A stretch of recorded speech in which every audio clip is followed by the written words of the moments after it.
My name's Dave DeBow, founder of MoneyPartnerFormula.com, and this show is built for everyday real estate investors who are actively doing deals and looking to scale using other people's money. So if you're an active real estate investor and you want to get featured on this show to talk about your own real estate and capital raising experiences, then just go to daveinterviewyou.com. Now let's get rolling with this episode, and remember to subscribe for daily interview content. All right, guys, welcome to Property Profits Podcast. I'm your host, Bryce Kaminsky, filling in for Dave Dubois. And have you ever wondered what it takes to flip property in Florida, in the Sun Belt states? Today on the show, I've got Angel Bodon, and he's going to fill us in on the trials and tribulations of flipping property where everybody wants to live, but nobody wants to necessarily do the good work. That's what I've heard out there. So, Angel, welcome to the show. Great to have you here.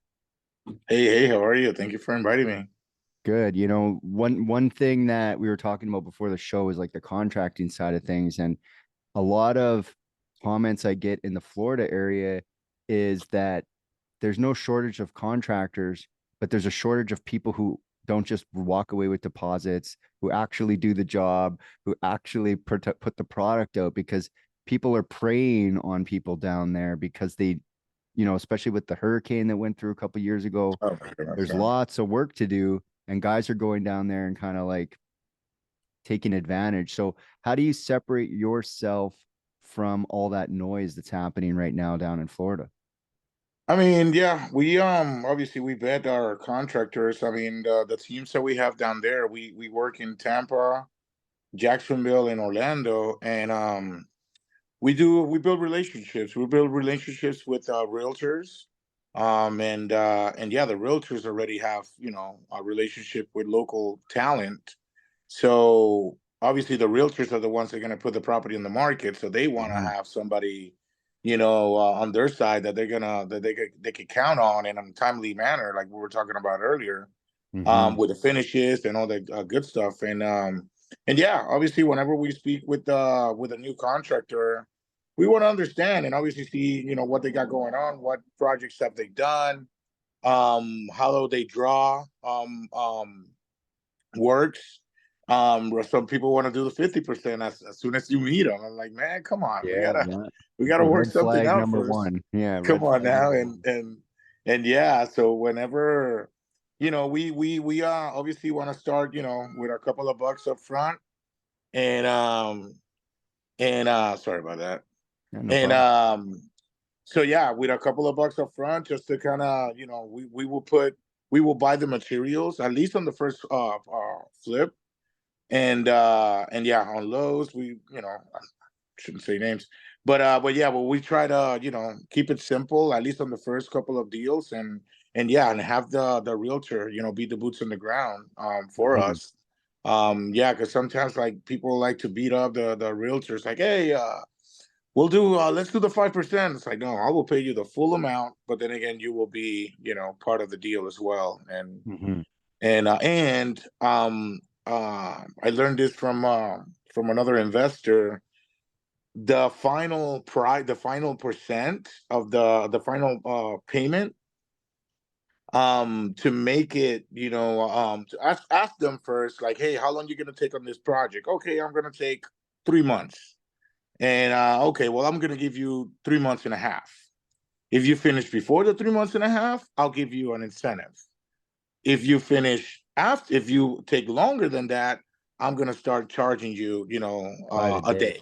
Yeah.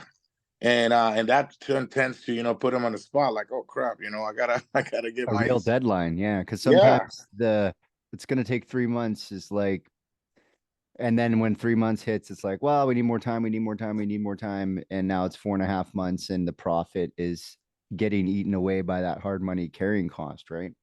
Oh my goodness, yes. So let's rewind the tape a little bit. Tell me about how you got started in real estate. I'm from Puerto Rico originally, from Aguadilla, Puerto Rico, and moved to the States 22 years ago. I like to surf, from an island, so surfing was like pretty much everything we did. And I saw that you know, a lot of people travel to my hometown, and they need a place to stay. Like 15 years ago, um I moved to the States and I started working as an aviation mechanic. Mm. For airliners and repair stations and stuff, and I travel as well to serve Central America, South America, and whenever I go back home to Puerto Rico, I saw that people were still coming. I'm like, hey, they need lodging, they need a place to stay. So Airbnb was coming up. I was like, all right, this is a platform. We found me and my family found a place in the beach in my hometown and started fixing it. That was my first experience, and yeah, I was sending money back home, and they ended up fixing it, and I opened the platform, and it started working. It started producing money. We didn't know what the hell we were doing, but it was working. So fast forward to it, I moved to Charleston. That's where I'm at right now, Charleston, South Carolina. And I Hmm. wanted to do the Airbnb here, and I found out that it was illegal. I was like, oh crap, there goes that idea. And ended up, not losing the hope. I'm like, I need to learn a little bit more. Bigger Pockets podcast got on the way, and the bird strategy and all this stuff. And next thing I ended up buying the first property, working in aviation and fixing it up. Um, Thinking that, yeah, if I could put an airplane together, I could put a house together. And yeah, no, it wasn't the case. Definitely, right? Yeah, so I learned the hard way. I was doing it, and then paying somebody to redo it again and do it the right way. And yeah, it was like, all right, I need to get myself out of my way. And yeah, so we did the first one. That was a duplex, and the second one was a triplex. That second one was when COVID hit, and nobody wanted to refinance, and it was like, oh my god, what am I going to do now? Finally found some high interest rates there, and I finally at least paid the hard money, and that's when I saw, understood that I needed help, and got into a mentorship. I'm part of the sub 2 community with Pace Hmm. Morby, and that pretty much, that was the help that I kind of needed. I was looking in between a bunch of mentorships, but this one was a community. It is a community, and I ended up learning about creative finance and wholesaling and all the other stuff that I Hmm. was missing because I was buying from wholesalers. I'm like, what? I need to Yeah, find out how to be if the you could cut source. that, if you can cut that, all of a sudden you're saving 10 grand, right? Because Come you on. got to the source, right? And you could choose, like, I could keep this one or I could wholesale it, or you got the control at that point. And yeah, away from whenever throughout the COVID, I mean, everybody was stuck in their houses, so I was like, all right, I got to learn something. I just can't be sitting here. And I got fired from aviation, Hmm. so I was like, all right, this is my chance, like that, like they say, get rich or die trying now, and yeah, so we kept buying properties and learning and learning and learning, and yeah, whenever COVID was slowing down a little bit, I had a lot of knowledge and started working for somebody else, another investor here locally, because I knew a lot, but I didn't know how to, I wasn't doing it, like the cold calling and all this other stuff. Hmm. Hmm. So whenever I ended up connecting with a local investor, Franz Calderon, shout out. And he's like, hey man, be my disposition manager. I speak Spanish as well, so it Oh, was a that's going good to be fit. huge. Yeah. You go to And Miami, you go to Orlando, and there's parts of town where the sign is in Spanish, maybe only. exactly. Yeah, So, Florida's crazy. And yeah, whenever I worked with him, and that was one of the pivots of my career, let's say, I saw the bigger picture of like how everything moved, like acquisition, disposition, project manager, operations manager. I'm like, oh wow, wait a minute, this is how it's done, yeah, and it's a business. it's a business. It's just not like a hobby like I had it, let's say, and yeah, that opened my eyes, and now it's been, yeah, since COVID. Um, we've been a couple of years at it, and yeah, acquired a bunch of properties on creative finance. Have a bunch of I've done wholesales, I've done flips, I've done buy and holds. It's been a crazy ride. Nice. So when it comes to real estate investing, what do you think your secret sauce is? What comes easy to you that other people find difficult to do? Well, the dispo, I kept like I ended up being a part of the community, and some people were like, oh man, I need a buyer, I need to find a buyer. We do a lot of wraps, you know, the Mm-hmm. wraparound mortgages on subject to or seller finance. And, you know, like whenever we were selling it, you know, like a lot of people were getting Spanish buyers that they're contractors or they got their business, but they don't have the credit or they don't got the credentials. And Angel, please come here and talk to this guy. And I Yeah. see, and I already had experience from the previous, you know, helping the previous investor. And yeah, so now that's one of my side gigs, but it's becoming a business as well. You know, right now I'm helping around 15 investors finding what is it buyers on the side, and you know I collect a fee and Yeah. they You're stay in the on your deal. way. Yeah. Yeah. So, what's the future look like? Let's say in the next 12 months, what are your goals for real estate? So we're I mean me and my partners, I got two other partners, Lucas and Emilio. They're in Phoenix right now, on an event, and yeah, man, we this year we kind of took a pivot. There was a lot of building up last year, and like I was telling you, this year we're picking up smaller multifamilies from duplex to like 50 units. We already kind of have a team lined up, you know, as a proper in-house property manager. So we're trying to find those on the creative side, finance side of things. We're about Like to bigger close. units. Correct. We're about to close one in Lafayette, Louisiana, in 2 weeks. That's going to be two fourplexes, and we work a lot with the government funding program. So that's Mhm. kind of like just to secure our money, let's say. Yeah. And then on Florida, like I was telling you earlier, we're doing only flips. We're not trying to hold too much in Florida because of taxes. It kind of crushes the what is it, the cash flow. Like the So state taxes, like the property taxes. correct. So a lot of people are moving to Florida anyways. I mean, that's a market that I guess it Yeah. never dies.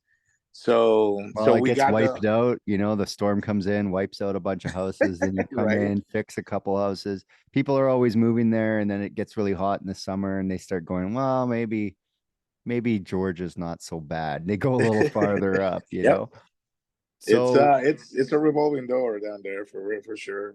yeah, and there's lots of property too. When I was down there in December, there's a lot of like good property that needs a facelift. That it's just like Mhm. maybe foreclosed on, or the person's just selling, didn't want to do anything to it, but you can see the bones are good. The bones of the house are still good, but you got to get in there and do the kitchen, flooring, bathroom paint, probably a little bit of outside work, but mostly it's the structure is still pretty good. One good thing about Florida is that I guess probably 97% of the houses are in slabs. Mm-hmm. You know, Mm-hmm. up here in Charleston, you got crawl spaces, and you really don't know what you got down there. You know, Yeah, and it might start humidity. to slant or whatever. You still So get some that's like heaving on those slabs, but it's pretty if it's done right, it'll be a solid building. yeah. So that's a plus because you already know exactly if there's not the like whenever the ground I forgot The the name. frost, the heaving with the cold frost, yeah. Right.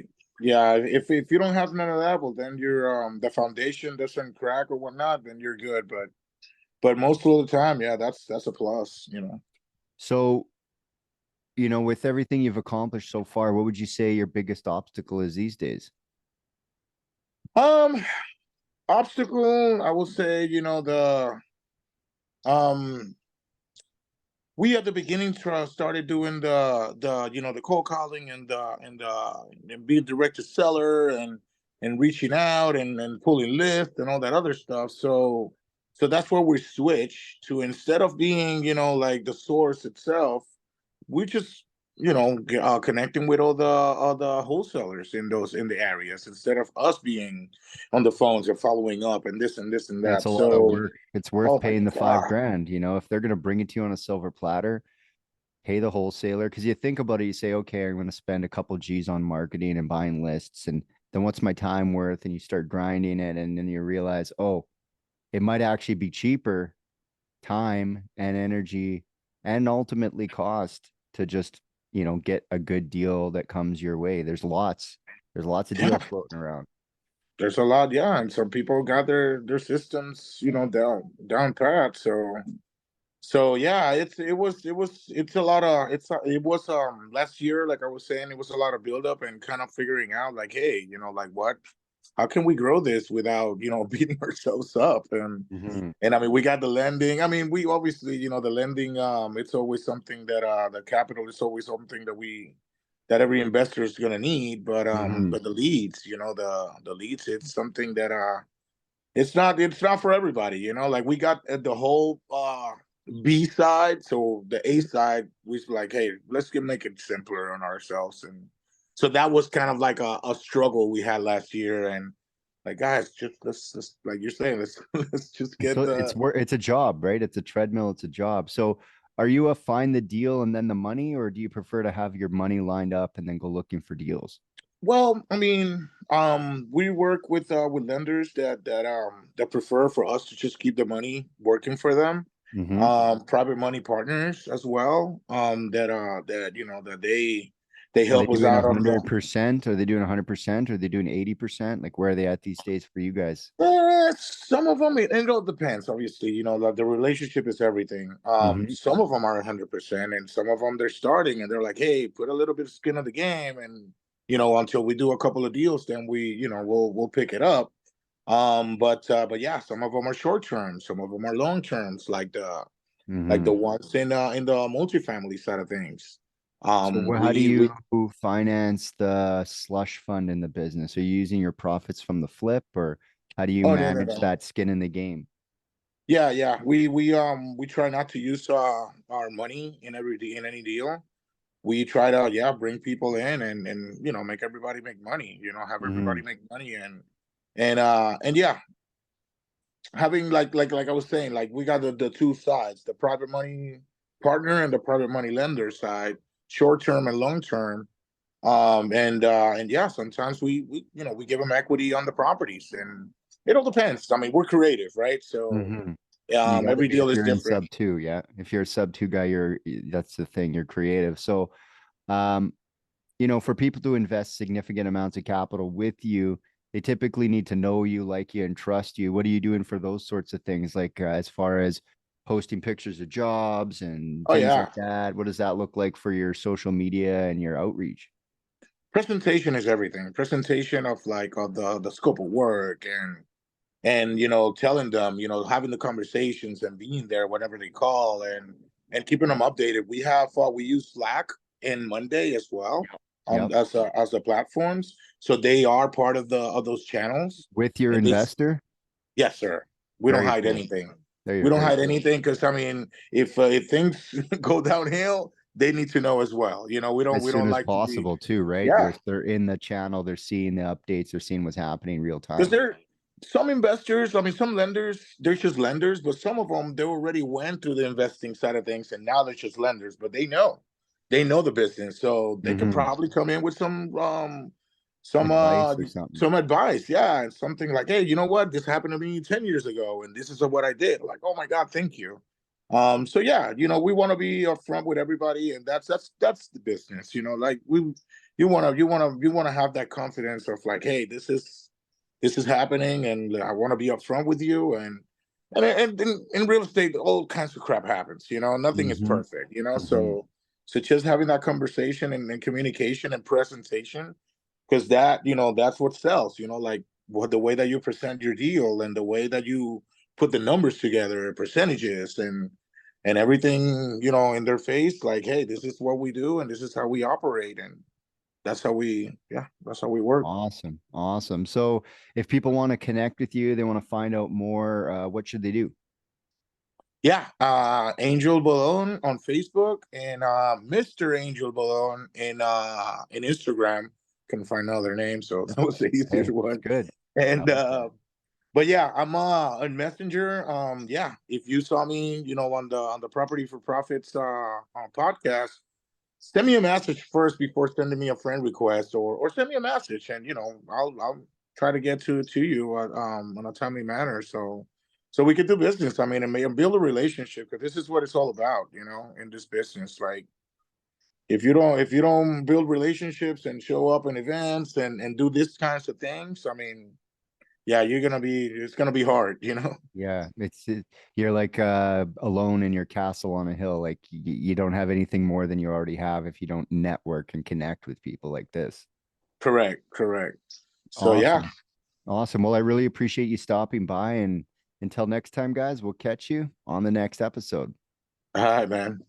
Hey there, I really hope you enjoyed that episode. And as always, if you want to listen to more daily interview content, make sure you subscribe. And if you're an active real estate investor and you're doing deals and you'd like to get featured on this show, then just head over to daveinterviewyou.com. Now at moneypartnerformula.com, we help real estate investors to create a process for predictably getting capital so they can do more deals without relying on hard money lenders or the banks.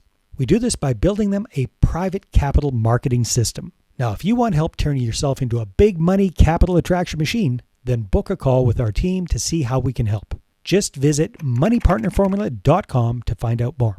All right, take care, and we'll see you on the next interview.